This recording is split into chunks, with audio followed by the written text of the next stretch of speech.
আল্লাহর পয়গম্বর বলেন সন্তানকে সুশিক্ষা দেওয়া। কি শিক্ষা? সুশিক্ষা। আমরা মনে করি সন্তানকে যদি ডিগ্রি লাগে কোনো একটা শিক্ষা অর্জন করাতে পারি তাহলে মনে হয় আমি সাকসেস হয়ে গেছি। না না, সুশিক্ষার প্রথম যে জিনিসটা উদ্দেশ্য সেটা হলো সন্তানকে কোরআনের শিক্ষা দেওয়া। ঠিক কিনা? কারণ আল্লাহর পয়গম্বর হাদিসের মধ্যে বলেছেন তাআল্লামুল ফারাইদ ওয়াল কুরআনা ওয়া আল্লিমুন নাসা ফাইন্নী মাকবুদ। তোমরা ফরজসমূহ এবং কোরআন মাজিদ শিক্ষা করো এবং মানুষদেরকে শিক্ষা দাও, কেননা আমি নবী চিরকাল থাকবো না। তাহলে তোমাদের সন্তানদেরকে কোরআন শিক্ষা দিবে। কিসের শিক্ষা? কোরআন শিক্ষা। যেই সন্তানের ভিতরে কোরআনের শিক্ষা থাকবে ওই সন্তান বড় হয়ে কখনো নাস্তিক হবে না। যেই সন্তানের ভিতরে কোরআনের শিক্ষা থাকবে ওই সন্তান বড় হয়ে কখনো নবীর সাথে বেয়াদবি করবে না, নবীকে নিয়ে কটূক্তি করবে না। যেই সন্তানের ভিতরে কোরআন শিক্ষা থাকবে ওই সন্তান কখনো নাস্তিক হবে না, আল্লাহর বিরুদ্ধে যাবে না। ঠিক কিনা? এই জন্য সন্তানকে কোরআনের শিক্ষা দাও। এই কোরআনের শিক্ষা এত লাভ নবীজি বললেন একটা সন্তানকে যদি কোরআনের হাফেজ বানাইতে পারো তাহলে ওই সন্তান এমন 10 জনকে সে সুপারিশ করে জাহান্নামে নিয়ে যাবে, জাহান্নাম থেকে জান্নাতে নিয়ে যাবে। যে 10 জনের ফয়সালা জাহান্নামের জন্য হয়ে গেছে। 10 জনের ফয়সালা হয়ে গেছে তার বংশ থেকে যারা জাহান্নামে যাবে। এমন জাহান্নামী নিশ্চিত জাহান্নামী 10 জনকে সে তার সুপারিশে কোরআনে হাফেজ আল্লাহ তাআলা তাকে জান্নাত দিবে। সুবহানাল্লাহ। এই জন্য কোরআনের শিক্ষা দিবেন, কারণ এই কোরআনের শিক্ষার যেমন দাম দুনিয়ার মধ্যেও আছে আখিরাতেও আছে। দুনিয়ার মধ্যে কিভাবে একজন আল্লাহর ওলি, সে ব্যক্তির অভ্যাস ছিল সে প্রতিদিন কবর জিয়ারত করত, কবরের মধ্যে গিয়ে কবর জিয়ারত করত। ওই আল্লাহর ওলি প্রতিদিন কবর জিয়ারত করত। একদিন কবর জিয়ারত করে সে ঘুমিয়ে গেল। আল্লাহর ওলি কাশফের মধ্যে দেখলো যে তার এই যে কবর জিয়ারত করেছিল ওই কবর জিয়ারতের সওয়াব নেওয়ার জন্য মাইয়িত কিনা কবরের বাসীগুলা তার থেকে সওয়াব নেওয়ার জন্য লাইনে লাইনে দাঁড়িয়ে গেছে। ওই আল্লাহর ওলি দেখলো সমস্ত কবরবাসীগুলা তাহার থেকে সওয়াব নেওয়ার জন্য সকলে লাইনে লাইনে দাঁড়িয়ে গেছে, কিন্তু এই কবরের মধ্যে কবরের এক কোণার মধ্যে কবরস্থানের এক কোণার মধ্যে এমন একজন ব্যক্তি শোয়া আছে যে ব্যক্তি আসে না, সে শুয়ে রয়েছে। তখন ওই আল্লাহর ওলি বললেন যে আরে ভাই তুমি কে? তুমি শুয়ে আছো আমার থেকে সওয়াব নেওয়ার জন্য, আমার এই কবর জিয়ারতের সওয়াব নেওয়ার জন্য সকলে লাইনে দাঁড়িয়ে গেছে, তুমি কেন আসো না? তখন ওই ব্যক্তি বলেছিল আমি আপনার থেকে সওয়াব কর্জা নিতে হবে না, কারণ আমি দুনিয়ার মধ্যে এমন একটা সন্তান রেখে এসেছি যে সন্তানটা দুনিয়ার মধ্যে কোরআন পড়ে পড়ে আমার জন্য দোয়া করতেছে, তাহার এই সওয়াব আমি কবরের মধ্যে আসতেছে। সুবহানাল্লাহ। দেখুন আমরা এখন এই একবিংশ শতাব্দীর মধ্যে এসে কেহই দরিদ্রতার মধ্যে নেই। এখন আর মানুষ অনাহারে নেই। প্রত্যেকে যার যার অবস্থান থেকে প্রত্যেকেই স্বয়ংসম্পূর্ণ। এখন আর এরকম শোনা যায় না কোথাও যে মানুষ না খেয়ে মারা গেছে। কম বেশ সব জায়গায় এখন উন্নতি হচ্ছে। মোবাইল, ইন্টারনেট, সোশ্যাল মিডিয়া থেকে স্যাটেলাইট এবং এই ডিজিটাল যুগের সব কিছুর এখন বর্তমানে উন্নতি হচ্ছে। তথ্য প্রযুক্তির এই যুগে এখন সব কিছুর উন্নতি হলেও মানুষের মনুষ্যত্ব, নীতি, মানবতা এবং চারিত্রিক দিক থেকে আমরা অনেকটাই পিছিয়ে আছি। ঠিক কি না? অথচ একটা সময় ছিল যেই সময়টাকে বলা হয় আইয়ামে জাহিলিয়াত, জাহিলি যুগ। জাহিলি যুগ কোনটাকে বলা হয়? হযরত ঈসা আলাইহিস সালাতু ওয়াস সালামকে আল্লাহ তাআলা দুনিয়া থেকে তুলে নেওয়ার পর থেকে নিয়ে আমাদের নবী দুনিয়াতে আসা আগ পর্যন্ত, কোনো এক বর্ণনায় বলা হয়েছে আমাদের নবীজির নবুয়তি পাওয়া আগ পর্যন্ত সময়টাকে বলা হয় আইয়ামে জাহিলিয়াত, জাহিলি যুগ, বর্বরতার যুগ, মূর্খতার যুগ, অন্ধকার যুগ। এই যুগটা ছিল বর্বরতা মূর্খতার যুগ। কেন? যে এই সময়টার মধ্যে মানুষের মধ্যে দিন ছিল না, ধর্মীয় জ্ঞান ছিল না, ছিল না কোনো নবী, ছিল না কোনো দ্বীনের কাজ, দাওয়াত। মানুষের ভিতরে এতটা ফিতনা ফাসাদ এবং অন্যায়ের প্রভাব এমনভাবে ভিতরে ঢুকে গেছিল যে কোনো বাবা যদি শুনেছে তার স্ত্রীর ঘরে কোনো কন্যা সন্তান জন্ম হয়েছে, ওই বাবা এই কন্যা সন্তানকে গোপন নিয়ে গলা টিপে হত্যা করে ফেলেছে, নাউজুবিল্লাহ। কোনো ব্যক্তির উট যদি একজনের ঘাটের মধ্যে গিয়ে পানি খেয়েছে, এটাকে নিয়ে মাসের পর মাস ঝগড়ায় লিপ্ত থাকছে। এমন একটা বর্বরতার যুগ গেছে। কিন্তু ওই সময়টা জাহিলি মূর্খতার যুগ হলেও কখনো এরকম শোনা যায় নাই যে কোনো বাবা তার কন্যা সন্তানকে ধর্ষণ করেছে, এরকম শুনেছেন? কিন্তু এই যুগে এটা হচ্ছে কিনা? এই গত কিছুদিন আগেও আমি নিউজ পেয়েছি যে একজন বাবা তার কন্যা সন্তানকে, নিজের কন্যা সন্তানকে কতটুকু পশুত্ব মনোভাব হলে নিজের কন্যা সন্তানকে 4 দিন যাবৎ ধর্ষণ করছে। এটা এই যুগে হচ্ছে, তাও আবার 95% মুসলমানের দেশে। ওই যুগটা জাহিলি যুগ হলেও কখনো এরকম শোনা যায় নাই যে কোনো সন্তান তার বাবা মাকে বৃদ্ধাশ্রমে রেখে এসেছে, হয়েছে? কিন্তু এই যুগের মধ্যে এটা হচ্ছে কিনা? হচ্ছে। তাহলে ওই যুগে যেটা হয় নাই এই যুগে হচ্ছে, তো বোঝা গেল ওই যুগের মূর্খতাটাকে এই যুগে মানুষ ছাড়িয়ে যাচ্ছে। এই যুগে যদি মানুষের মধ্যে মানুষত্ব, মানবতা, নৈতিকতা, চারিত্রিক গুণ যদি ঠিক করতে হয়, তাহলে শরীয়ত নির্দেশিত যে সমস্ত কিছু বিধিবিধান রয়েছে কোরআন এবং হাদিসের মোতাবেক, ওই দিক নির্দেশনা মোতাবেক যখন মানুষগুলো চলবে, তখন আবারও এই সমাজের মধ্যে নীতি, আদর্শ, চরিত্র ফিরে আসবে। এই সমাজের মানুষের মধ্যে নীতি, আদর্শ, চরিত্র উঠে যাওয়ার যে সমস্ত কারণ, তার মধ্যে সবচেয়ে বড় কারণ হলো এখন মা বাবা তার সন্তানের হক, দায়িত্ব এবং তার প্রতি যে অধিকার সেটা আদায় করে না।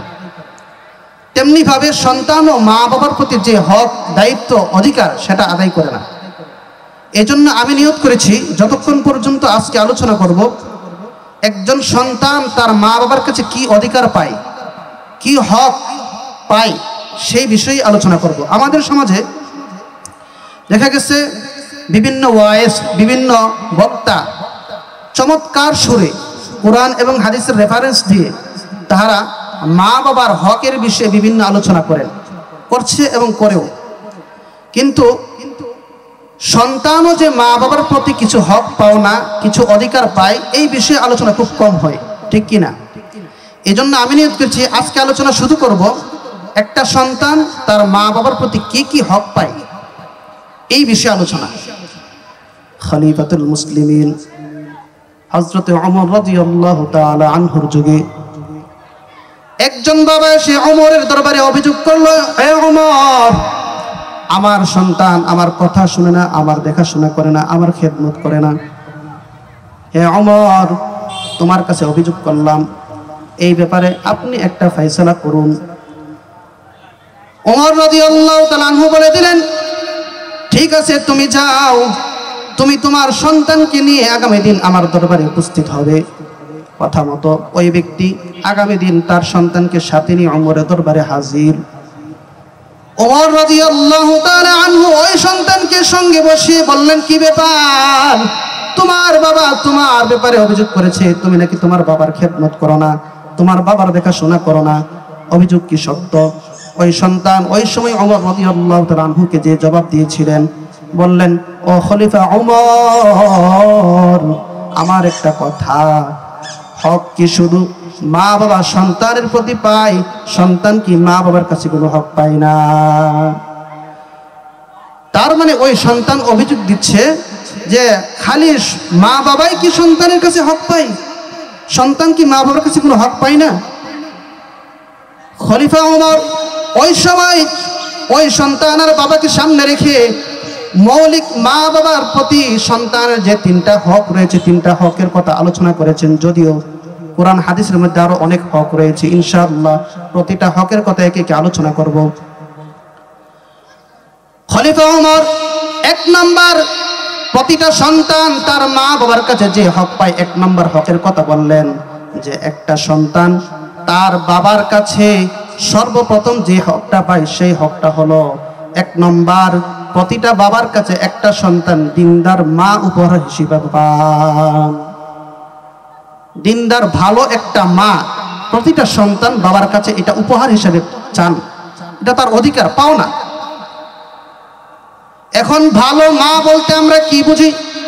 আমরা মনে করি ভালো মা হয় তখনই যখন সন্তান দুনিয়ার মধ্যে আসে।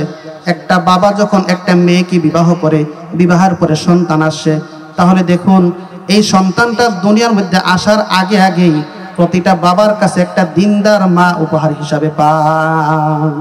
সন্তানটা কিন্তু এখনো দুনিয়াতে আসে নাই। দুনিয়াতে আসার আগেই বাবার কাছে একটা হক, সেটা হলো ওই সন্তানকে বাবা একটা দিনদার ভালো মা উপহার দেবে। এটা দুনিয়ার মধ্যে আসার আগে অলরেডি প্রতিটা বাবার কাছে হক পাওনা হয়ে যায়।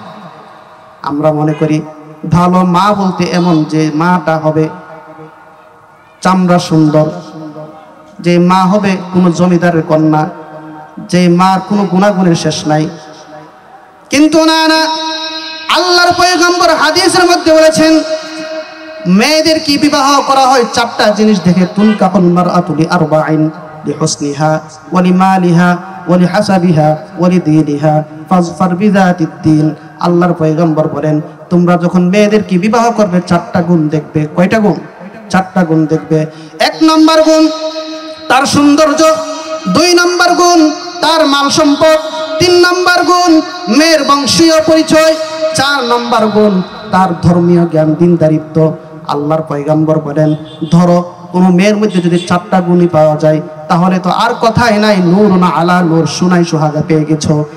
আর যদি ধরো কোনো মেয়ের মধ্যে 3টা গুণ পাওয়া গেল, 1টা গুণ পাওয়া গেল না, 3টা গুণ, যেই 3টা গুণ হলো 1 নম্বর তার সৌন্দর্য, তার মাল সম্পদ, তার বংশ পরিচয় ভালো, কিন্তু দিনদারিত্ব জ্ঞান নাই, ধর্মীয় জ্ঞান নাই, নবীজি বলেন এটাকে তুমি বাদ দিয়ে দাও। আর যদি 3টা গুণ না থাকে 1টা গুণ পাওয়া যায়, নবীজি বললেন সেই 1টা গুণ হলো দিনদারিত্ব। সৌন্দর্য নাই, টাকা পয়সা নাই, বংশও ভালো না, কিন্তু মেয়েটা দিনদার, ধর্মীয় জ্ঞান তার ভিতর আছে। নবীজি বললেন ফাজফার বিযাতিদ দ্বীন, তাহলে ওই ক্ষেত্রে তুমি দিনদারিত্বকে প্রাধান্য দিয়ে এই মেয়েটাকে বিবাহ করো। আল্লাহ তাআলা এই মেয়ের উসিলায় তোমার দাম্পত্য জীবন সুখময় করে দিবে। সুবহানাল্লাহ। কিন্তু আমরা দেখি কি মেয়েটার সম্পদ কতটুকু আছে, যৌতুক চাওয়া যাবে কিনা, মেয়ের গাড়ি বাড়ি, মেয়ের বাবার অর্থ সম্পদ কতটুকু আছে, এটা দেখি। তাহলে একটা সন্তান বাবার কাছে যে 1 নম্বর পাওনা, এটা হলো একটা দিনদার মা পায়। কি দিনদার মা? নেককার স্ত্রী। নেককার স্ত্রীর আলামত হলো 4টা। কয়টা আলামত? 4টা।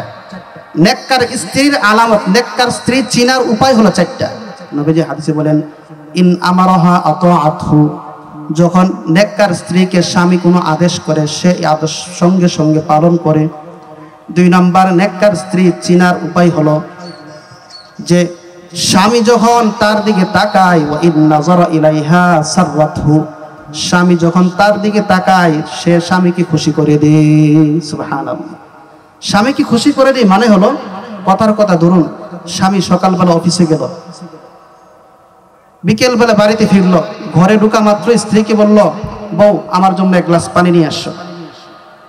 এখন 1 গ্লাস পানি নিয়ে আসো, এই অর্ডারটা দেওয়ার সঙ্গে সঙ্গে স্ত্রী বলল আমি তোমাকে 1 গ্লাস পানি কেন খাওয়াতে হবে, তোমার কি হাত নাই? হাত কি অবশ হয়ে গেছে? পানিটা নিয়ে খেলে তো চলে। দেখুন আল্লাহর নবী বলেন স্বামী যখন তার দিকে তাকায়, তাকানোর পরে সে এমন একটা ব্যবহার করবে যেই ব্যবহারে স্বামীর মন খুশি হয়ে যাবে। কিন্তু এই ব্যবহার না করে যদি উল্টা অন্য কোনো বদ আচরণ করে, আল্লাহর পয়গম্বর বললেন এইটা যে একটা বদকার মহিলা, এটার মধ্যে কোনো সন্দেহ নাই। উচিত ছিল স্বামী অফিস করে বিকেলবেলা বাড়িতে ফিরছে, স্বামীর পানি চাইছে, তুমি তার জন্য শরবত বানিয়ে তাকে তুমি মন খুশি করে দিতা। কিন্তু স্বামী যখন এই ব্যবহার করছে যে পানি কি তুমি নিজের হাতে খেতে পারো না, এই খারাপ ব্যবহারটা যখন করবে, স্বামীর মেজাজ যদি চড়া হয়, তখন ওই সময়ই, সব স্বামীর মেজাজ তো একরকম না, ওই সময়ই ওই স্বামীগুলা বলে তুই তালাক, তোর মাও তালাক, তোর 14 গোষ্ঠী তালাক, বলে কি না? বলে। তাহলে এই ব্যবহারটা যে স্বামীকে করাইলো, এটার জন্য কারণটা কি? এই মেয়ের বদ আচরণ। এই জন্য আল্লাহর পয়গম্বর বলেন নেককার স্ত্রীর 2 নম্বর গুণ হলো যে ওয়া ইন নাযারা ইলাইহা সাররাতহু, স্বামী যখন তার দিকে তাকায় তখন স্বামীর প্রতি মেয়ে এমনভাবে অঙ্গভঙ্গি করে, এমন একটা আচরণ করে যে আচরণে স্বামীর মন খুশি হয়ে যায়। 3 নম্বর নবীজি বললেন ওয়া ইন আকসামা আলাইহা আবাররাতহু, স্বামী যখন কোনো বিষয়ের ব্যাপারে কসম করে তখন ওই কসম থেকে স্বামীকে কিভাবে মুক্ত করতে পারে সেই ব্যবস্থা করে দেই। আল্লাহর পয়গম্বর বলেন, নবীজি বললেন, যেই ব্যক্তি নেককার স্ত্রী হবে, স্বামী কসম করবে, কসম করা মাত্রই স্বামীকে কিভাবে কসম থেকে মুক্ত করা যায় সেই ব্যবস্থা করবে। 4 নম্বর গুণ নবীজি বললেন ওয়া ইন গাবা আনহা, যখন স্বামী তার থেকে দূরে সরে যায়, মানে স্বামী ধরেন কথার কথা চিল্লাই চলে গেল, অথবা স্বামী চাকরির জন্য 1 মাস 2 মাস চাকরির জন্য দূরে কোথাও চলে গেল, অথবা স্বামী বিদেশে চলে গেল, নবীজি বললেন ওই সময় নাসহাতহু আলা নাফসিহা ওয়া মালি, সে ওই সময় স্বামী যতক্ষণ পর্যন্ত দূরে থাকবে ততক্ষণ পর্যন্ত ওই মহিলা তার নিজের দেহের হেফাজত করবে, স্বামীর মালের হেফাজত করবে। এটা হলো নেককার স্ত্রী চিনার 4 নম্বর আলামত। তাহলে নেককার স্ত্রী চিনার 4টা আলামত। 1 নম্বর, স্বামী আদেশ দেওয়া মাত্র পালন করে। 2 নম্বর, স্বামী তাকানো মাত্র স্বামীকে খুশি করে দেয়। 3 নম্বর, স্বামী কসম খাইলে স্বামীকে কিভাবে কসম থেকে মুক্তি করা যায় সেই ব্যবস্থা করে দেয়। 4 নম্বর, স্বামী দূরে কোথাও চলে গেলে সে নিজের সতীত্বের হেফাজত করে, স্বামীর মালের হেফাজত করে। যেই ব্যক্তির মধ্যে, যেই মহিলার মধ্যে এই 4টা গুণ পাওয়া যাবে, নবীজি বললেন এটাই হলো তুমি মনে করবা নেককার স্ত্রী। সুবহানাল্লাহ। এখন কথা হতে পারে, হুজুর তাহলে এইরকম গুণের মেয়ে কোথায় পাবো? এইরকম গুণের মেয়ে আপনার খুঁজতে হবে না, আপনি নিজে আগে সংশোধন হয়ে যান, আল্লাহর তরফ থেকে এমন গুণের মেয়ে আপনার জন্য তৈরি করে দিবে। সুবহানাল্লাহ। আপনি আগে সংশোধন হন, আপনি আজ নিজে ঠিক হন। নিজের নাই চরিত্র, মেয়ে খুঁজে ফুলের মতো পবিত্র, চলবে? চলবে না। আগে আমি নিজে ঠিক হই। আমি যখন ঠিক হব তখন আমার জন্য আল্লাহ তাআলা গায়বীভাবে, কুদরতিভাবে এমন মেয়ে মিলাই দিবে। সুবহানাল্লাহ। এই জন্য আমি বলতেছিলাম, আল্লাহর পয়গম্বর বলেন যে ব্যক্তি দুনিয়ার মধ্যে দিনদার স্ত্রী চায় সে যেন এই সমস্ত গুণ দেখে বিবাহ করে। তাহলে দেখুন, একটা সন্তান দুনিয়ার মধ্যে আসার পরে বাবার কাছে যে 1 নম্বর হক পাওনা, সেটা হলো তার একটা দিনদার মা, তার একটা কি দিনদার মা। 2 নম্বর, শরীয়তের দিক নির্দেশনা মোতাবেক কিতাবে এসেছে প্রতিটা সন্তান 2 নম্বর যে হক মা বাবার প্রতি পান, ওইটা হলো মা বাবা যখন একান্ত মিলনের মুহূর্তে তারা অবস্থান গ্রহণ করে, ওই সময় একটা দোয়া আছে, ওই দোয়াটা হলো বিসমিল্লাহি আল্লাহুম্মা জান্নিবনাশ শাইতানা ওয়া জান্নিবিশ শাইতানা মা রাযাকতানা। এই দোয়াটা পড়বে। এখানেও অনেক কথা ছিল, রেখে দিলাম। 3 নম্বর, আল্লাহর পয়গম্বর বলেন প্রতিটা সন্তান দুনিয়ার মধ্যে যখন আসে, আসার পর ওই সন্তানের ডান কানে আজান, বাম কানে ইকামত দেওয়া হয় কিনা? দেওয়া দরকার আছে না নাই? প্রতিটা সন্তান যখন দুনিয়ার মধ্যে ভূমিষ্ঠ হয়, আল্লাহর পয়গম্বর বলেন ওই সন্তানটা ভূমিষ্ঠ হওয়া মাত্রই তার ডান কানে আজান, বাম কানে ইকামত, এটা সন্তান মা বাবার কাছে আশা করে, এটা পাও না, এটা তার অধিকার। কারণ ডান কানে আজান দিয়ে আর বাম কানে ইকামত দিয়ে এটাই তাকে শোনানো হয়, এটাই তাকে ইঙ্গিত দেওয়া হয় তোমার আজান ইকামত হয়ে গেছে, এখন শুধু তুমি নামাজের জন্য প্রস্তুত থাকো। এই জন্যই দেখা যায় জানাজার নামাজের মধ্যে আজান ইকামত নাই, শুধু জানাজা। আর বাচ্চা হওয়ার পরে বাচ্চার কানে আজান ইকামত হয় কিন্তু নামাজ হয় না, এটা দিয়ে তাকে এই ইঙ্গিতটা করা হয়। 2টা ইঙ্গিত, একটা হলো আজানের শব্দগুলা ওই বাচ্চার কানে কানে পৌঁছে দিয়ে এই জিনিসটাই বোঝানো হয় আল্লাহু আকবার, আল্লাহ সবচেয়ে বড়, আল্লাহু আকবার, আল্লাহ সবচেয়ে বড়, আশহাদু আল্লা ইলাহা ইল্লাল্লাহ, আমি সাক্ষ্য দিচ্ছি আল্লাহ ছাড়া কোনো মাবুদ নাই। এইরকম ভাবে আল্লাহর বড়াই বড়ত্বের আলোচনাগুলো সন্তানের কানে যখন পৌঁছায় দেওয়া হয়, যে ওই সময় এই বড়াই বড়ত্বের আলোচনা তাকে শুনে দিয়ে এটাই বোঝানো হয় যে আল্লাহর চেয়ে বড় দুনিয়ার মধ্যে আর কেউ নাই। এটা হলো 1 নম্বর কারণ। আর 2 নম্বর কারণ হলো তাকে আজান ইকামত দিয়ে এই জিনিসটাই ইঙ্গিত দেওয়া হয়, এই জিনিসটাই বোঝানো হয় যে তোমার এখন আজান ইকামত হয়ে গেছে, বাকি জীবন তুমি যতদিন বেঁচে থাকবে, হতে পারে 1 দিন, হতে পারে 1 বছর, হতে পারে 10 বছর, হতে পারে 50 বছর, হতে পারে 80 বছর, যত বছর সময় লাগুক না কেন তোমার এখন শুধু নামাজটা বাকি আছে। তাহলে সন্তান জন্মের পরে আজান একামত দেওয়া, এটা সন্তান মা বাবার প্রতি কি হক পাও না। কিন্তু আমরা এই আজান দেওয়ার ব্যাপারে অনেক ভুল করি। আমরা মনে করি আজানটা দিলে এটা কি নিয়ম জানে, সহজ নিয়ম। যখন বাচ্চা হবে, বাচ্চা হওয়া মাত্র ওই সময় ওই মুহূর্তের কাছে যে থাকবে সন্তানের বাবা অথবা তার দাদা দাদি নানা নানি যেই এই আজানগুলো পারে তার কানে পৌঁছে দিবে। কিন্তু আমরা মনে করি যে না, এটা যেন না জানে কি নিয়ম। আমার কাছে একজন ফোন করেছিল একবার, লোকটা থাকে লন্ডনে, সে শুনছে লন্ডন থেকে যে তার একটা বাচ্চা হয়েছে। আমারে ফোন দিয়েছে, হুজুর মসজিদে আজান দেন, আমার একটা সন্তান হয়েছে। এই দোয়াটা আপনি সন্তান দুনিয়াতে আসার আগেও পড়তে পারেন, সন্তান দুনিয়াতে আসার পরেও পড়তে পারেন। এরপরে আরেকটা দোয়া আছে কোরআনে বর্ণিত, রব্বানা হাব লানা মিন আজওয়াজিনা ওয়া যুররিয়াতিনা কুররাতা আ'য়ুনিন ওয়াজআলনা লিল মুত্তাকিনা ইমামা। এই দোয়াগুলো বেশি বেশি পড়বেন। যাদের সন্তান হয় নাই তারাও পড়বেন, আর যাদের সন্তান হয়েছে তারাও পড়বেন। কারণ এই দোয়ার মাধ্যমে কল্যাণকর সন্তান, নেককার সন্তান চাওয়া হয়। যাদের সন্তান নাই এই দোয়া পড়ে পড়ে এই দোয়া করবেন যে আল্লাহ আমাকে তুমি কল্যাণকর, যেটা নেককার সন্তান, এটা আমাকে তুমি দান করো। আর যাদের সন্তান আছে তারা এই দোয়া করবে যে আল্লাহ সন্তান যেহেতু দিয়ে দিয়েছ, আমার সন্তান যেন নেককার হয় সেই তৌফিক দাও। এই দোয়াটা কর। আর আমরা কি করি, সন্তান দুনিয়া আসার পরে এই সন্তানের আগে একটা ছবি ওঠাই, কার আগে কে ফেসবুকে আপলোড দিতে পারে, ঠিক কিনা? এই ফেসবুকে আপলোড দিলে এটার কি ফায়দা, কি লাভ হয়? এই সমস্ত বিষয় থেকে সবসময় হেফাজত থাকবেন।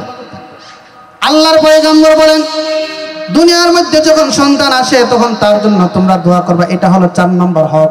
5 নম্বর হক হলো যে প্রতিটা সন্তান যখন দুনিয়ার মধ্যে আসে, আসার পরে যতক্ষণ পর্যন্ত ওই সন্তানটা দুনিয়ার মধ্যে থাকবে, ওই মা বাবা তার জন্য কখনো বদদোয়া করবে না। কিছু মা বাবা আছে না, সন্তানের জন্য বদদোয়া করে, রাগে গুসায় অনেক সময় বদদোয়া করে, হে গাড়ির দলে ফেরে মরতে পারে না, এরকম বলে কিনা? হেরে কি আজরাইল দেখে না, এরকম বলে কিনা? না, এই কথা বলতে নেই। সন্তানের জন্য সবসময় সুদোয়া করা। সন্তান যদিও অন্যায় করে, সন্তান অন্যায় করবে, আবার এই সন্তানই মাফ চাইবে, কিন্তু সন্তানের জন্য মা বাবা লানত করা, বদদোয়া করা, এটা মা বাবার অধিকার না, ঠিক কিনা? এরপরে নবীজি বলছেন, সন্তানের বয়স যখন 7 দিন অথবা 14 দিন অথবা 21 দিন হবে, তখন এই 3টা তারিখের মধ্যে যে কোনো একটা তারিখের মধ্যে আকিকা করবে। কি করবে? আকিকা করবে। আকিকা করবে এমন ভাবে যে যদি সন্তানটা যদি ছেলে হয় তার পক্ষ থেকে একটা ছাগল অথবা 2টা ছাগল অথবা 2টা বকরি, আর যদি মেয়ে সন্তান হয় তার পক্ষ থেকে একটা বকরি অথবা একটা ছাগল দিয়ে দিবে। এটা হলো সন্তান পাওনা। এটা আপনি 7ম দিনে অথবা 14তম দিনে অথবা 21তম দিনে, এই 3 তারিখের ভিতরে আদায় করলে এটা সুন্নত হয়ে যাবে, আকিকার ফজিলত পাবেন। এছাড়া আপনি যদি এই 3 তারিখের ভিতরে না পারেন, 21তম দিনের ভিতরেও যদি না পারেন, তাহলে জীবনে মৃত্যুর আগে একবার করলেও সুন্নত আদায় হয়ে যাবে, ঠিক আছে? তবে এই ফজিলতটা পাওয়া যাবে না। মানে কি, যে ফজিলতটা হলো 21তম দিনের ভিতরে যদি এটা করতেন, যে ফজিলত যে এই আকিকা করা হয় এই জন্য সন্তানকে যেন আল্লাহ তাআলা বিভিন্ন মুসিবত থেকে, বালা মুসিবত থেকে বাঁচায় রেখে, এই জন্যই কিন্তু আকিকার উদ্দেশ্য। সুন্নত তো আছে, পাশাপাশি উদ্দেশ্যটা হলো এটা যে সন্তানকে যেন আল্লাহ তাআলা দুনিয়ার মধ্যে যতদিন বেঁচে থাকবে তাকে যেন সমস্ত রকম বিপদ বালা মুসিবত থেকে হেফাজত রাখে। তো আল্লাহর পয়গম্বর বলেন, এই সন্তান 7ম অথবা 14তম দিনে অথবা 21তম দিনে তার জন্য তুমি আকিকা করবে। আর কি করবে? সন্তানে এই আকিকার দিনে তোমরা তাহার চুলগুলা মুন্ডাইবে। এই চুলগুলা মুন্ডানোর পরে চুলগুলার ওজন অনুযায়ী তোমরা কিছু স্বর্ণ অথবা রূপা তার জন্য সদকা করে দিবে। এরপরে কি করবে? তার একটা সুন্দর নাম রাখবে, যেই সুন্দর নামটা তার মুসলমানের পরিচয় বহন করে। আজকে আমাদের সমাজের মধ্যে এমন কিছু নাম আছে যেই নামগুলা শুনলে বোঝা যায় না সে মুসলমান নাকি হিন্দু নাকি খ্রিস্টান, আছে না নাই? এরকম কিছু নাম, যেমন সুন্দর নাম তো রাখে না, আবার রাখলেও এমন ভাবে রাখে। ধরেন একজনের নাম হচ্ছে আব্দুর রহমান রনি। আব্দুর রহমান রনি, আব্দুর রহমানটা এটার সুন্দরভাবে প্যাকেট করে শোকেসের ভিতরে রেখে দেয়, আর রনি রনি খালি ডাকে, রনি টনি, এরকম নাম আছে না নাই? আছে। এই রনি নামটা আমি মুসলমানের মধ্যেও পাইছি, হিন্দুর মধ্যেও পাইছি, খ্রিস্টানের মধ্যেও পাইছি, বুদ্ধের মধ্যেও পাইছি, আবার পুরুষের মধ্যেও পাইছি, নারীর মধ্যেও পাইছি, হিজড়ার মধ্যে মনে আছে, ঢাকা শহরের মধ্যে রনি নাম কুত্তার মধ্যেও আছে। তাহলে কি নাম রাখলেন আপনি যেটা তার মুসলমানের পরিচয় বহন করে না? এত বিশ্রী নাম কেন রাখবেন? নামের কি অভাব পড়ে গেছে? আপনার কত নাম লাগবে? আলেমদের কাছে যান, নামের বস্তা খুলে দিবে। আপনার কত নাম লাগবে? ভালো নামের একটা আসর আছে। আমার কাছে একদিন এক লোক আসতো, হুজুর আমার 2টা সন্তানের জন্য দোয়া করেন, একটা ছেলে একটা মেয়ে। আমি বললাম কি হয়েছে? কয়টা সারাদিন খালি খেলাধুলা করে। তো বললাম ছেলেটার নাম কি? ও ছেলেটার নাম রাখছি ব্রাজিল। মেয়েটার নাম রাখছি কি? ও মেয়েটার নাম রাখছি আর্জেন্টিনা। তখন আমি বললাম ব্রাজিল আর্জেন্টিনা রাখছেন, এত খেলাধুলাই করবো, একই সারাদিন তাসবিহ করবো? আপনি সুন্দর একটা নাম যদি রাখতেন, এই নামের প্রতিক্রিয়া, এই নামের প্রভাব তার ভিতরে পড়তো, ঠিক কিনা? এই জন্য আল্লাহ রাব্বুল আলামিন তার নবীর মাধ্যমে জানাই দিয়েছেন আল্লাহর কাছে প্রিয় নাম হলো আব্দুর রহমান, আব্দুল্লাহ, আব্দুর রহমান, আব্দুল্লাহ। এমন নামগুলা, যে নামগুলা আল্লাহর সঙ্গে মিলাই মিলাই রাখে, আল্লাহর কাছে এমন নামগুলা হলো প্রিয়। হাশরের ময়দানে আল্লাহ রাব্বুল আলামিন প্রতিটা সন্তানকে তার সুন্দর নাম ধরে ধরে ডাকবে। বিশ্রী নাম যার হবে তাকে ডাকবে না, তার দিকে তাকাবেও না। এই জন্য নাম রাখার ক্ষেত্রে আমরা সতর্ক থাকবো। আমরা যখন দুনিয়ার মধ্যে সন্তানের নামটা রাখবো, সুন্দর একটা নাম যেন হয়, তার অর্থটা যেন সুন্দর হয়, এমন একটা নাম দুনিয়ার মধ্যে রাখবো। আবার অনেকে বলে হুজুর আমি যে নামটা রাখছি আমার সন্তানের, এই নামটা তো কোরআনে আছে। কোরআনে থাকলেই হবে না, অর্থটা সুন্দর কিনা, মুসলমানের পরিচয় বহন কিনা দেখতে হবে। কোরআনের মধ্যে ফেরাউনের নামও আছে, আছে না? ও ফিরআউনা যিল আওতাদ, এই যে এখানে আছে, ফেরাউনের নামও তো আছে। খালি কোরআনে থাকলে হবে না, দেখতে হবে নামের অর্থটা সুন্দর কিনা এবং নামটা কি, এটা মুসলমানের পরিচয় বহন করে কিনা। লক্ষ লক্ষ পয়গম্বরের নাম, লক্ষ লক্ষ সাহাবায়ে কেরামদের নাম আছে, লক্ষ লক্ষ তাবেঈদের নাম আছে, নামের অভাব আছে। আপনার নাম জানা না থাকলে আলেমদের কাছে যাবে। তাহলে সন্তান মা বাবার কাছে যে পাওনা, সেটা হলো অনেকগুলো পাওনার মধ্যে আরেকটা পাওনা হলো তাকে সুন্দর একটা নাম রাখবে। এরপরে আরেকটা পাওনা হলো, আরেকটা অধিকার হলো সন্তান যখন দুনিয়ার মধ্যে আসবে, তখন আস্তে আস্তে যখন বড় হবে, তাকে ওই মা বাবা তাকে তরবিয়ত শিক্ষা দিবে। তরবিয়ত শিক্ষা মানে হলো, তরবিয়তের অনেকগুলা সাইড আছে, অনেকগুলা নিয়ম নীতি আছে। যতগুলা সাইড, যতগুলা নিয়ম নীতি আছে, তার মধ্যে 1 নম্বর হলো সন্তানকে নামাজের শিক্ষা দিবে। নবীজি বললেন সন্তানের বয়স যখন 7 বছর হয়, ওই সন্তানকে তোমরা নামাজের জন্য আদেশ করবে। 10 বছর যখন হবে, ওই সন্তানকে নামাজের জন্য তোমরা এমনভাবে তাকিদ দিবে। 10 থেকে 12 বছর যখন হয়ে যাবে, নামাজ না পড়লে প্রয়োজনে তাকে প্রহার করবে, তারপর নামাজের জন্য তাকে কোনো চুল পরিমাণ ছাড় দিবে না। কিন্তু আমরা কি করি? সন্তান নামাজ পড়ে না, সন্তান রমজান আসতে রোজা রাখে না, সন্তান বালেগ হয়ে গেছে, 14-15 বছর হয়ে গেছে, এই সন্তানকে রোজা রাখাই না, এই সন্তানকে নামাজের জন্য আদেশ করে না। কিন্তু এই সন্তানকে যখন কামাই রোজগারের মধ্যে দিয়ে দেয়, 1 মাস বেতন না দিলে এই সন্তানকে কত বোকাচোকা করে মা বাবা। যদি কোনো কোম্পানির চাকরি করে 1 মাস বেতন দিল না, ঘরের মধ্যে মা বাবা বোকাচোকা করে তাকে সম্পর্কে ছিন্ন করে দেয়, এমনকি ত্যায্য পুত্র করে দেয়। বেতন দিছে না 1 মাস। কিন্তু আপনার সন্তান যে নামাজ না পড়ে, রোজা না রেখে, আল্লাহর নাফরমানি করে আপনার সন্তান যে জাহান্নামে পড়ে যাইতেছে, এই জন্য কিন্তু আপনি তেমন কোনো তাকে শাসন করেন না, কিছু বলেন না। তাহলে আপনি বাবা মা হয়ে তাকে জাহান্নামের পথে দিয়ে দিতেছে। এই জন্য তরবিয়ত শিক্ষা দেওয়া, এটা সন্তান মা বাবার কাছে পাও না, এটা তার অধিকার। এরপরে আরেকটা অধিকার হলো, আল্লাহর পয়গম্বর বলেন সন্তানকে সুশিক্ষা দেওয়া। কি শিক্ষা? সুশিক্ষা। আমরা মনে করি সন্তানকে যদি ডিগ্রি লাগে, কোনো একটা শিক্ষা অর্জন করাতে পারি, তাহলে মনে হয় আমি সাকসেস হয়ে গেছি। না না, সুশিক্ষার প্রথম যে জিনিসটা উদ্দেশ্য, সেটা হলো সন্তানকে কোরআনের শিক্ষা দেওয়া, ঠিক কিনা? কারণ আল্লাহর পয়গম্বর হাদিসের মধ্যে বলেছেন তাআল্লামুল ফারাইদ ওয়াল কুরআনা ওয়া আল্লিমুন নাসা ফাইন্নী মাকবুদ। তোমরা ফরজসমূহ এবং কোরআন মাজিদ শিক্ষা করো এবং মানুষদেরকে শিক্ষা দাও, কেননা আমি নবী চিরকাল থাকবো না। তাহলে তোমাদের সন্তানদেরকে কোরআন শিক্ষা দিবে। কিসের শিক্ষা? কোরআন শিক্ষা। যেই সন্তানের ভিতরে কোরআনের শিক্ষা থাকবে, ওই সন্তান বড় হয়ে কখনো নাস্তিক হবে না। যেই সন্তানের ভিতরে কোরআনের শিক্ষা থাকবে, ওই সন্তান বড় হয়ে কখনো নবীর সাথে বেয়াদবি করবে না, নবীকে নিয়ে কটূক্তি করবে না। যেই সন্তানের ভিতরে কোরআন শিক্ষা থাকবে ওই সন্তান কখনো নাস্তিক হবে না, আল্লাহর বিরুদ্ধে যাবে না, ঠিক কিনা? এই জন্য সন্তানকে কোরআনের শিক্ষা দাও।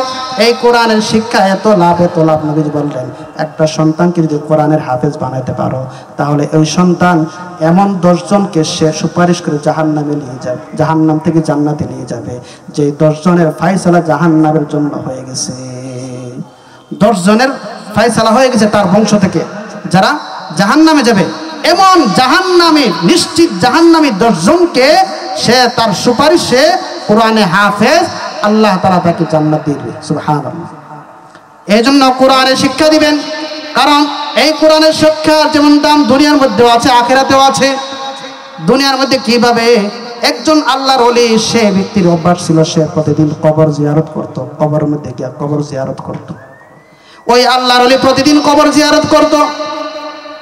একদিন কবর জিয়ারত করে সে ঘুমিয়ে গেল। আল্লাহর ওলি কাশফের মধ্যে দেখলো যে তার এই যে কবর জিয়ারত করেছিল ওই কবর জিয়ারতের সওয়াব নেওয়ার জন্য মাইয়িত কিনা কবরের বাসীগুলা তার থেকে সওয়াব নেওয়ার জন্য লাইনে লাইনে দাঁড়িয়ে গেছে।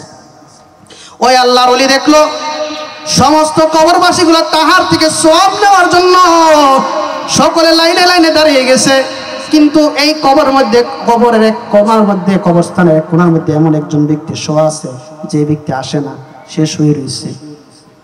তখন ওই আল্লাহর ওলি বললেন যে, আরে ভাই তুমি কে, তুমি শুয়ে আছো আমার থেকে সওয়াব নেওয়ার জন্য, আমার এই কবর জিয়ারতের সওয়াব নেওয়ার জন্য সকলে লাইনে দাঁড়িয়ে গেছে, তুমি কেন আসো না?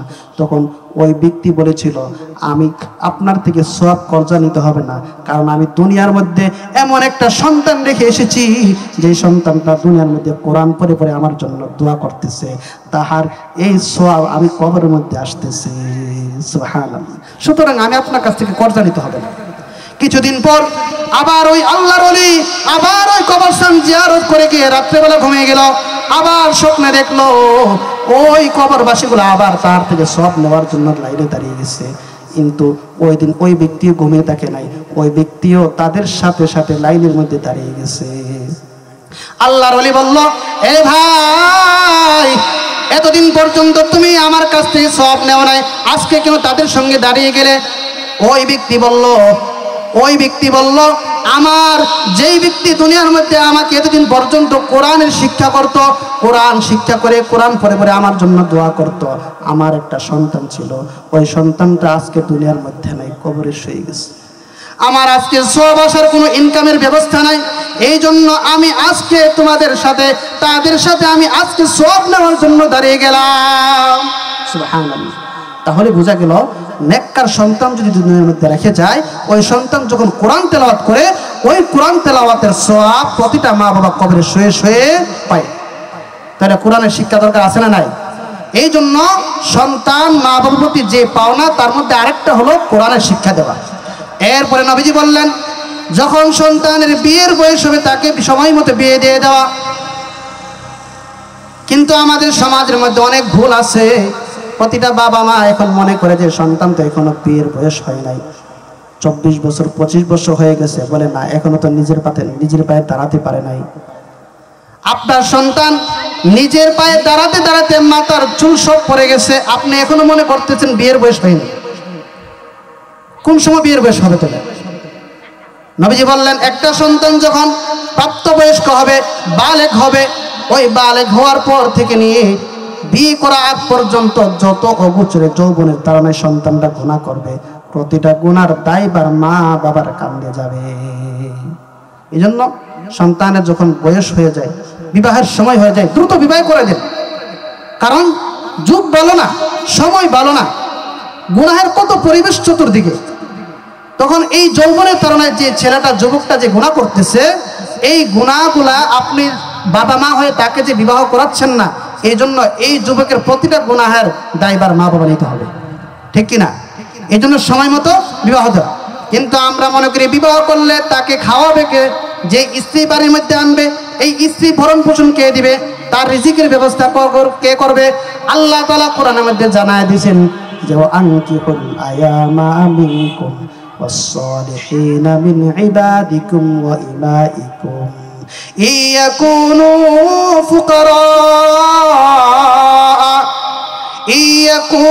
ফুকারা ইউগনিহুমুল্লাহ ওয়াল্লাহু ওয়াসিউন আলীম।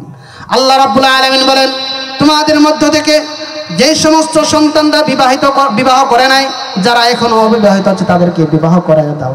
আর তোমাদের দাসীদের মধ্য থেকে যারা অবিবাহিত, যারা নেককার, তাদেরকেও বিবাহ দিয়ে দাও।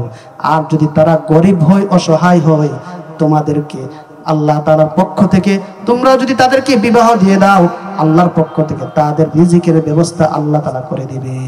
সুবহানাল্লাহ। ইয়াকুনু ফুকারা ইউগনিহুমুল্লাহু মিন ফাদলিহি, যে তারা যদি গরিব হয়, অসহায় হয়, আপনি যেটা মনে করে তাকে বিবাহ দিচ্ছেন না, মনে করতেছেন সে গরিব, সে অসহায়, তার তো এখনো ইনকামের বয়স হয় নাই, আল্লাহ তাআলা বলতেছে বিবাহ করায় দাও। সে গরিব হলে, সে অসহায় হলে, আমি আল্লাহ নিজ কুদরতে তাকে ধনী বানাই দেব। সুবহানাল্লাহ। ওয়াল্লাহু ওয়াসিউন আলীম। আল্লাহ তাআলা প্রশস্ত এবং সর্বজ্ঞ, সবকিছু জানেন, সবকিছু দেখেন। আল্লাহর খাজানায় কোনো কিছুর কমতি নাই। তাহলে বিবাহের সময় হলে বিবাহ দিয়ে দেওয়া, এটা হলো সন্তান মা বাবার কাছে পাওনা, এটা তার অধিকার। এরপরে আসুন, সন্তান আরেকটা যে জিনিস পায় মা বাবার কাছে, সেটা হলো সন্তান দুনিয়ার মধ্যে যতদিন বেঁচে থাকবে, এই সন্তানকে যদি মা বাবার সম্পত্তি থেকে তাকে ওয়ারিস হিসাবে তার সম্পদ বন্টন করে দেয়, তাহলে প্রতিটা সন্তানকে সমানভাবে বন্টন করে দিতে হবে। কারণ ওয়ারিস, উত্তরাধিকারী সূত্রে যে বাবার সম্পত্তির মালিক হয় সন্তানগুলা, এটা হলো বাবার মৃত্যুর পরে। মৃত্যুর আগে তো ওয়ারিসের কোনো মাসআলাই নাই। তবে কোনো বাবা যদি চায় যে তার সন্তানকে জীবদ্দশায় তাকে সম্পদের মালিক বানায় যাবে, তাহলে এই বাবার উচিত প্রতিটা সন্তানকে সমান ভাগে বন্টন করা, সমানভাবে, কম বেশ দেওয়া যাবে না। তবে হ্যাঁ, কোনো বাবা যদি এই কথা মনে করে যে এই সন্তানটা ভালো, এ আমার অনেক খেদমত করছে, এটা একটু খারাপ, এটা মদ গাঞ্জা খা, এটা যদি আমি সম্পদ বেশি দিয়ে যাই, এটা সম্পদ নষ্ট করে ফেলবে, এটা একটু বেশি দিয়ে যাবো, যেটা ভালো, এইরকম যদি কম বেশ দিতে চান, তাহলে আলেমদের কাছ থেকে মাসআলা জেনে করবেন, নিজে নিজে করবেন না। যেটা দেওয়া যাবে কিনা, এরকম কম বেশ করা যাবে কিনা জীবদ্দশায়, এটা আলেমদের কাছ থেকে মাসআলা জেনে তারপরে করবেন। কিন্তু নিয়ম হলো সন্তানকে প্রতিটা মা বাবা তার যত সম্পত্তি আছে সমান ভাগে দেওয়া, সমান। এটা হলো প্রতিটা সন্তান তার বাবা মার কাছে পাওয়া।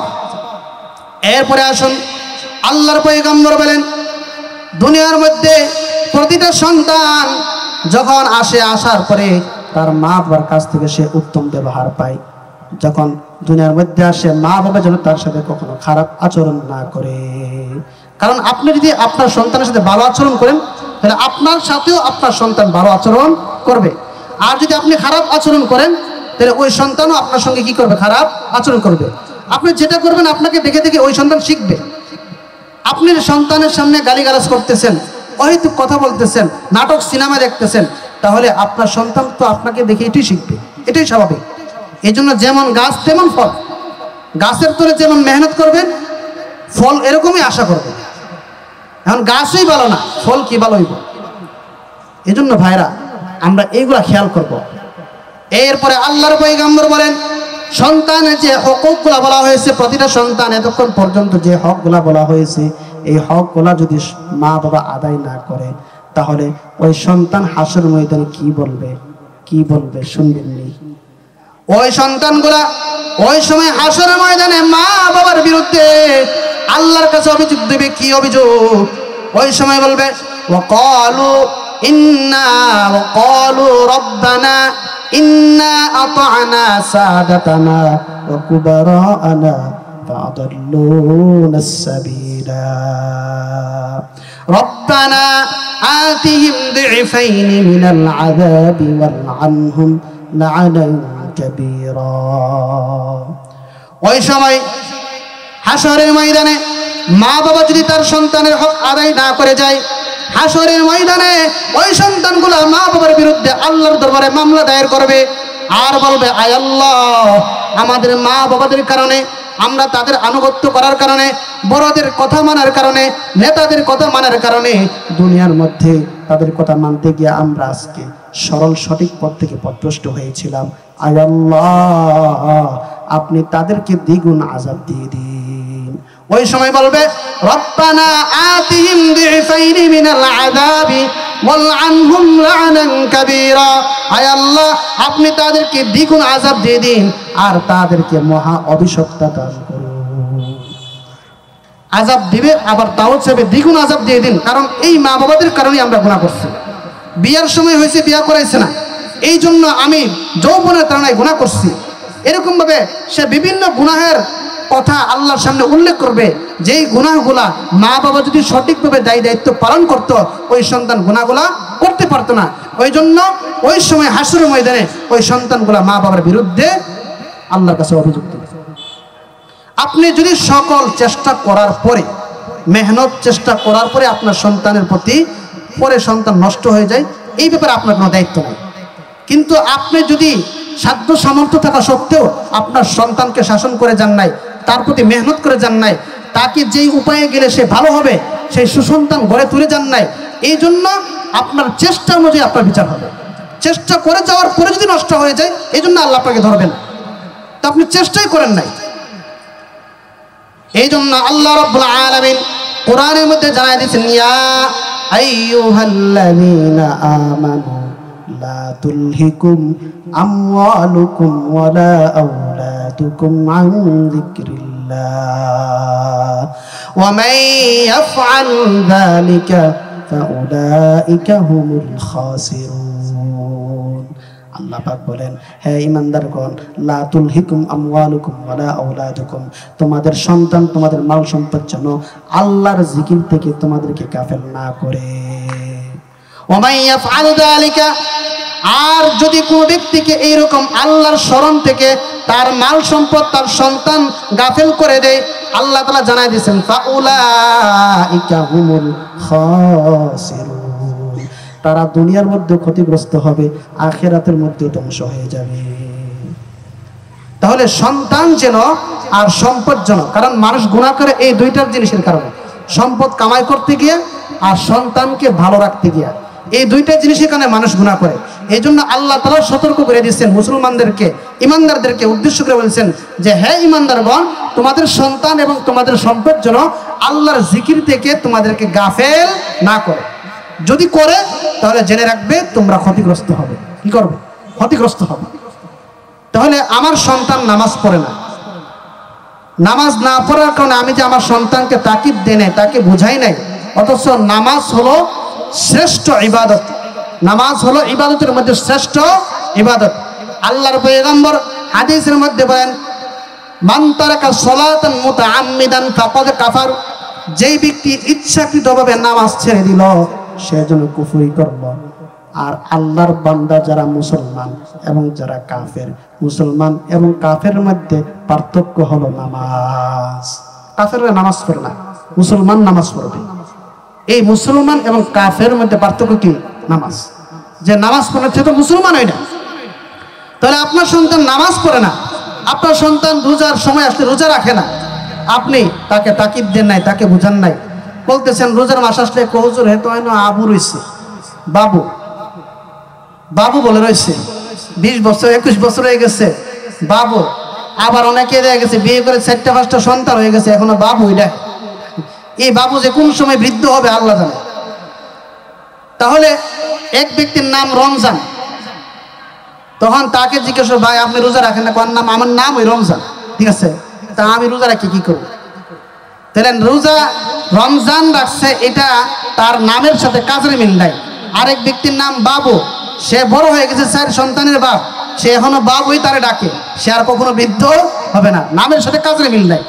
না, আমরা দুনিয়ার মধ্যে প্রতিটা কাজ, প্রতিটা আমল এমনভাবে করব, আমার কাজ এবং আমল আল্লাহ তাআলা যেন আমাকে এই কাজ এবং আমল দেখে আমাকে খুশি করে দেয় এবং সের বিনিময়ে আমাকে জান্নাত দিয়ে দেয়। সুবহানাল্লাহ। এই জন্য আল্লাহ তাআলা কোরআনের মধ্যে বলছেন, তুমি জান্নাত চাও, তোমার জন্য 2টা কাজ আল্লাহ তাআলা জানাই দিয়েছেন, ইন্নাল্লাযীনা আমানু ওয়া আমিলুস সালিহাতি কানাত লাহুম জান্নাতুল ফিরদাউসি নুজুলা। জান্নাতুল ফিরদাউস চাও, দুইটা কাজ করবা। কয়টা কাজ? দুইটা কাজ। জান্নাতুল ফিরদাউস যদি চাও, আল্লাহ তাআলা জানাই দিয়েছেন দুইটা কাজ করবে। একটা আমিলুস সলিহাতি, ইন্নাল্লাযীনা আমানু ওয়া আমিলুস সলিহাতি, যারা ঈমান আনবে এবং সৎকর্ম করবে। ঈমান আনা এক নম্বর কাজ। দুই নম্বর কাজ হলো সৎকর্ম করা। ঈমান আনবে, সৎকর্ম করবে, যেই ব্যক্তি এই দুইটা কাজ করবে, কানাত লাহুম জান্নাতুল ফিরদাউসি নুজুলা, তাহার জন্য আল্লাহ তাআলা জান্নাতুল ফিরদাউসের ব্যবস্থা রেখেছেন। সুবহানাল্লাহ। জান্নাতুল ফিরদাউস এমন জান্নাত যে এর চেয়ে বড় জান্নাত আর নাই। এত বড় জান্নাত পাইতে হলে মাত্র দুইটা শর্ত। কয়টা? দুইটা। ঈমান আনা, নেক আমল করা। ঈমান আনা, নেক আমল করা, দুইটা শর্ত দিচ্ছে, কিন্তু আমরা এটা পারি না। ঈমান আনা, এখানের মধ্যে অনেক কিছু বিধিবিধান ঢুকে গেছে। ঈমান আনছো, এখন তোমার কাজ হলো নামাজ পড়বা। ঈমান আনছো, এখন তোমার কাজ হলো রোজা রাখবা। ঈমান আনছো, এখন তোমার কাজ হলো সৎ পথে চলবা। ঈমান আনছো, এখন তোমার কাজ হলো সত্য কথা বলবা। ঈমান আনছো, এখন তোমার কাজ হলো তুমি মানুষের প্রতি সৎ আচরণ করবে। ঈমান আনছো, তোমার কাজ হলো তুমি যদি হজ করনেওয়ালা হয়, তোমার উপর যদি যাকাত ফরজ হয়, তুমি যাকাত দিয়ে দিবা। এই ঈমান আনার ভিতরে সমস্ত শরীয়তের হুকুম আহকাম ঢুকে গেছে। তাহলে এক নম্বর কাজ হলো ঈমান আনা, দুই নম্বর কাজ হলো নেক আমল করা। এই দুইটা কাজ যে ব্যক্তি করবে, আল্লাহর ঘোষণা, আমার কথা না, কানাত লাহুম জান্নাতুল ফিরদাউসি নুজুলা, তাহার জন্য জান্নাতুল ফিরদাউস। এজন্য ভাই, আমরা দুনিয়ার মধ্যে আসি, আসার পরে ঈমান নিয়ে কিন্তু আসি। ঈমান নিয়ে কি আসি? আল্লাহর পয়গম্বর বলেন, কুল্লু মাউলুদুন ইউলাদু আলাল ফিতরা, প্রতিটা সন্তান দুনিয়ার মধ্যে ফিতরত নিয়ে জন্মগ্রহণ করে। ফিতরত মানে হলো ঈমান। ফিতরত মানে কি? ঈমান। ঈমান নিয়ে আসে, কিন্তু পরবর্তীতে তার মা বাবা তাকে ইহুদি বানায় দেয়, নাসারা বানায় দেয়। যদি হিন্দুর ঘরে জন্ম নেয় তাহলে তাকে হিন্দু বানায় দেয়, খ্রিস্টানের ঘরে জন্ম নিলে খ্রিস্টান বানায় দেয়। কিন্তু একটা সন্তান দুনিয়ার মধ্যে যখন আসে, প্রথমে খ্রিস্টানের ঘরে হলেও সে ঈমান নিয়ে আসে, হিন্দুর ঘরে আসলেও ঈমান নিয়ে আসে। কিন্তু পরবর্তীতে সে ধর্মীয়ভাবে, সে তার ধর্ম হিন্দু বিদায় মা বাবা তাকে হিন্দু বানায় দেয়, তার ধর্ম খ্রিস্টান বিদায় মা বাবা তাকে খ্রিস্টান বানায় দেয়, আর মুসলমানের ঘরে হয়তো মুসলমানই হয়, কিন্তু আসে কিন্তু ঈমান নিয়ে। কিন্তু মানুষ যখন মারা যায়, মৃত্যুর পরে কিন্তু আবার সবাই ঈমান নিয়ে যাইতে পারে না। আসে ঈমান নিয়ে, কিন্তু সবাই ঈমান নিয়ে যাইতে পারে? যাইতে পারে না। ঈমান নিয়ে যেতে হলে কি করতে হবে? আল্লাহর পয়গম্বর বলেন, দুনিয়ার মধ্যে তুমি দুনিয়ার জীবনটা তুমি এমন ভাবে কাটাও, নেক আমল আর ঈমানদারের সাথে তুমি কাটাও, ভালো লোকদের সাথে কাটাও, আল্লাহর বিধান অনুযায়ী চলো, তাহলে তোমার মৃত্যুটা হবে ঈমানদার অবস্থায়। সুবহানাল্লাহ। হাদিসে এসেছে, দুনিয়ার মধ্যে আসার পরে যেই সন্তানের প্রথম বাক্য হবে লা ইলাহা ইল্লাল্লাহ, যেই সন্তানের প্রথম বাক্যটা হবে লা ইলাহা ইল্লাল্লাহ, আবার মৃত্যুর সময় যেই ব্যক্তির শেষ কালিমাটা হবে লা ইলাহা ইল্লাল্লাহ, ওয়াজাবাত লাহুল জান্নাহ, আল্লাহর পয়গম্বর বলেন তার জন্য জান্নাত ওয়াজিব হয়ে যায়। সুবহানাল্লাহ। দুনিয়ার মধ্যে আসার পরে সন্তানকে আমরা কি শিখাই? আব্বু বলো আব্বু, আব্বু আম্মু বলো আম্মু, আম্মু। আব্বু আম্মু না বলার আগে আগে তাকে কালিমা শিখাবে, কারণ আব্বু আম্মু বললে আব্বু আম্মুর মন খুশি হয়, আর কালিমাটা যদি তার প্রথম বাক্য হয় আল্লাহ খুশি হয়। তাহলে কার খুশি দরকার? নিজের খুশি দরকার নাকি আল্লাহর খুশি দরকার? আল্লাহর খুশি চাইতে হলে প্রথম বাক্য শিখাবেন। সন্তান যখন কথা বলা শিখবে, সন্তানকে প্রথমে শিখাবেন, বলো লা ইলাহা ইল্লাল্লাহ, একটা একটা করে লা ইলাহা লা ইলাহা, এভাবে বলে শিখাবেন সন্তানকে। দুনিয়ার আব্বু আম্মু পরে শিখাবেন, এটা পরেও শিখাইতে পারবে। প্রথম বাক্য শিখাবেন কালিমা লা ইলাহা ইল্লাল্লাহ। এই কালিমাটা যদি কোনো বাক্য কোনো সন্তানের প্রথম জীবনে হয়ে যায়, প্রথম শব্দ হয়ে যায়, তার মৃত্যুর সময়ও যদি তার এই শেষ কালিমাটা পরে মারা যায়, আল্লাহর পয়গম্বরের কথা, আমার কথা নয়, ওয়াজাবাত লাহুল জান্নাহ, তার জন্য জান্নাত ওয়াজিব হয়ে যায়। সুবহানাল্লাহ। কিন্তু মৃত্যুর সময় যে কালিমা আসবে, এটা কিন্তু সাধারণ কথা নয়, এটা সবার আসে না। এটা হলো আমল অনুযায়ী। দুনিয়ার জীবনটা যদি নেক আমল করে যান, তাহলে কেউ শিখাই দিতে হবে না, আপনার মুখ দিয়ে অটোমেটিকলি ওই সময় বের হয়ে যাবে লা ইলাহা ইল্লাল্লাহু মুহাম্মাদুর রাসূলুল্লাহ। আল্লাহর পয়গম্বর বলেন, মান ক্বালা লা ইলাহা ইল্লাল্লাহ যেই ব্যক্তি লা ইলাহা ইল্লাল্লাহ বলল দাখালাল জান্নাহ, সে জান্নাতে প্রবেশ করলো। এই মৃত্যুর সময় লা ইলাহা ইল্লাল্লাহ শব্দটা তো এমনি আসবে না। আপনি যদি দুনিয়ার মধ্যে নেক আমল করে যান, নামাজ পড়ে যান, আল্লাহর বিধান অনুযায়ী চলে যান, দুনিয়ার মধ্যে কারো প্রতি জুলুম না করে যান, দুনিয়ার জীবনটা নবীওয়ালা জিন্দিগি সাহাবীওয়ালা জিন্দিগির মতো কাটায়া যান, মৃত্যুর সময় মানুষ আপনাকে শিখাই দিতে হবে না। ওই সময় অটোমেটিকলি আজরাইল আপনার সামনে আসবে। ভিতর থেকে যখন রূহটা চলে যাবে, ওই সময় আল্লাহ তাআলার পক্ষ থেকে আপনার কুদরতি জবান থেকে বের হয়ে যাবে লা ইলাহা ইল্লাল্লাহু মুহাম্মাদুর রাসূলুল্লাহ। তে দুনিয়ার জীবনটাকে এমন ভাবে সাজাতে হবে, ওই রকম আমল করতে হবে। অনেকে আছে কি করে, শাহিত যখন কোনো মানুষ, তখন ওই মানুষটার কাছে গিয়া তালকিন দেয়। তালকিন বিষয়টা অনেকে আমরা জানি না। মৃত্যুর সময় আমরা তাকে যা বলি, আপনি বলেন লা ইলাহা ইল্লাল্লাহ পড়েন, লা ইলাহা ইল্লাল্লাহ পড়েন, এই কথা না বলা। যারা তার পাশে থাকবে, ওই মুমূর্ষু রোগীর পাশে, মৃত্যু শয্যায় শায়িত যে লোকটা, তার পাশে তারা পড়বে, তারা কালিমা পড়বে, তাদের দেখা দেখি ওই ব্যক্তির মুখ দিয়ে ওই সময় অটোমেটিকলি বের হয়ে যাবে, যদি সে নেককার হয়। তাহলে মৃত্যুর সময় এই মৃত্যু শয্যায় শায়িত যে ব্যক্তিটা, তার পাশে বসে কালিমার তালকিন দিবেন। যদি আল্লাহ তার খুশ নসিব করে, ভাগ্য ভালো হয়, ওই সময় সকলের দেখা দেখি তার মুখ দিয়ে বের হয়ে যাবে, আর সে দুনিয়ার থাকতে কালিমাটা পড়ে মারা যাবে। মৃত্যুর পরে সঙ্গে সঙ্গে তার জন্য জান্নাত ওয়াজিব হয়ে যাবে। সুবহানাল্লাহ। এই জন্য আল্লাহর পয়গম্বর বলেন, দুনিয়ার মধ্যে থেকে তোমার জীবনটাকে এমন ভাবে সাজায় যাও, নেক আমল করে যাও, ইমান আমল যদি সংশোধন করে যাও, মৃত্যুর পরে তোমার কবরটা হবে তোমার জন্য জান্নাতের বাগান। কারণ কবর তো সবার জন্য জান্নাতের বাগান হয় না। আল্লাহর পয়গম্বর বলেন, আল কবরু রাউযাতুম মিন রিয়াজিল জান্নাহ আও হুফরাতুম মিন হুফারিন নার। কবর হলো দুইটা জায়গা। কয়টা জায়গা? দুইটা জায়গা। একটা হলো জাহান্নামের গর্ত, আর একটা হলো জান্নাতের বাগান। কিন্তু তৃতীয় কোনো স্থান নাই, তৃতীয় কোনো স্থান নাই। একজন সাহাবী ছিলেন হযরত উসমান রাদিয়াল্লাহু তাআলা আনহু, নাম শুনছেন?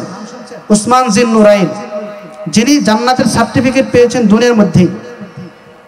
উসমান রাদিয়াল্লাহু তাআলা আনহু যখন কবর দিয়ে যাইতেন, কবর দেখা মাত্রই কান্নাকাটি করতেন। অন্যান্য সাহাবারা বলতেন, উসমান আপনি কেন কান্নাকাটি করেন? কবর দেখলেই কান্নাকাটি করেন, জাহান্নামের বয়ান শুনলে তো এইভাবে কান্নাকাটি করেন না, জাহান্নামের এত আযাবের কথা শোনানো হয় তারপর কান্নাকাটি করেন না, কবর দেখলে কেন কান্নাকাটি করেন? উসমান রাদিয়াল্লাহু তাআলা জবাব দেন, শোনো, মানুষের দুনিয়ার মধ্যে থেকে যখন আখিরাতের দিকে যায়, তাহলে কয়েকটা মঞ্জিল আছে। 1 নম্বর মঞ্জিল কবর, 2 নম্বর মঞ্জিল হাসর, মিজান, ফুলসিরাত। সর্বপ্রথম মঞ্জিল হলো কবর। যে ব্যক্তি কবর জগৎ পার হয়ে যায়, অন্যান্য ঘাটিগুলো তার জন্য আরো সহজ হয়ে যায়। আর যদি কোনো বান্দা কবরে ধরা পড়ে যায়, ওই কবরটা তার জন্য এখান থেকে আযাব শুরু হয়ে যায়। আল্লাহর পয়গম্বর বলেন, কবর জগতের মধ্যে এমন আযাব আমি দেখেছি, তোমরা যদি ওই কবর জগতের আযাব দেখতে, তাহলে তোমাদের দুনিয়ার মধ্যে কারো কখনো ঘুম আসতো না। কবরে এত আযাব, কবরের মধ্যে এমন আযাব আছে, যে আযাবগুলা মানুষ যদি দুনিয়ার চোখে দেখতো, তাহলে মানুষ তার ঘুম, খানা পিনা সবকিছু বন্ধ করে দিত। কিন্তু সেই কবরের মধ্যে আযাব জাহান্নামীদের জন্য, পাপিষ্ঠদের জন্য আছে কিনা? আছে। এই জন্য কবরের আযাব থেকে যদি বাঁচতে চায়, তাহলে অনেকগুলো আমল আছে। তার মধ্যে 1 নম্বর আমল হলো, নবীজি বললেন, মান হাফাযা আলাইহা সালাওয়াতুল খামস আকরামাহুল্লাহ বিখামসি খিসাল ইয়ারফাউহু আনহু দাইকাল আইশি ওয়া আযাবাল কবরি। যে ব্যক্তি 5 ওয়াক্ত নামাজ পড়ে যাবে, আল্লাহ তাআলা তার কবরের আযাব মাফ করে দিবে। সুবহানাল্লাহ। কবরের আযাব মাফ করবে। তাহলে নামাজ যে ব্যক্তি পড়ে যাবে, কবরের আযাব থেকে বাঁচার একটা মাধ্যম হলো নামাজ পড়ে যাওয়া। কিন্তু আমরা নামাজের মধ্যে দুর্বল, নামাজ পড়ি না, নামাজ পড়তে আমাদের অলসতা আসে। এই জন্য জাহান্নামীরা যখন জাহান্নামে যাবে, আল্লাহ তাআলা তাদেরকে জিজ্ঞেস করবে, মা সালাকাকুম ফি সাকর, তোমরা জাহান্নামে, কোন জিনিস তোমাদেরকে জাহান্নামে নিয়ে এসেছে?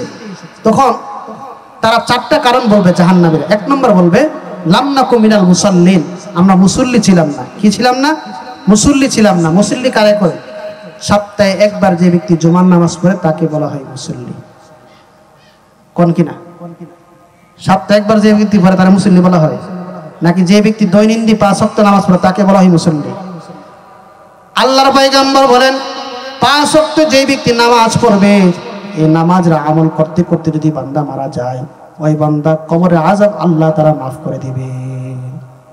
তাহলে জাহান্নামীরা জাহান্নামে যাওয়ার এক নম্বর কারণ বলবে যে আমরা লাম নাকুম মিনাল মুসাল্লিন, আমরা মুসল্লি ছিলাম না।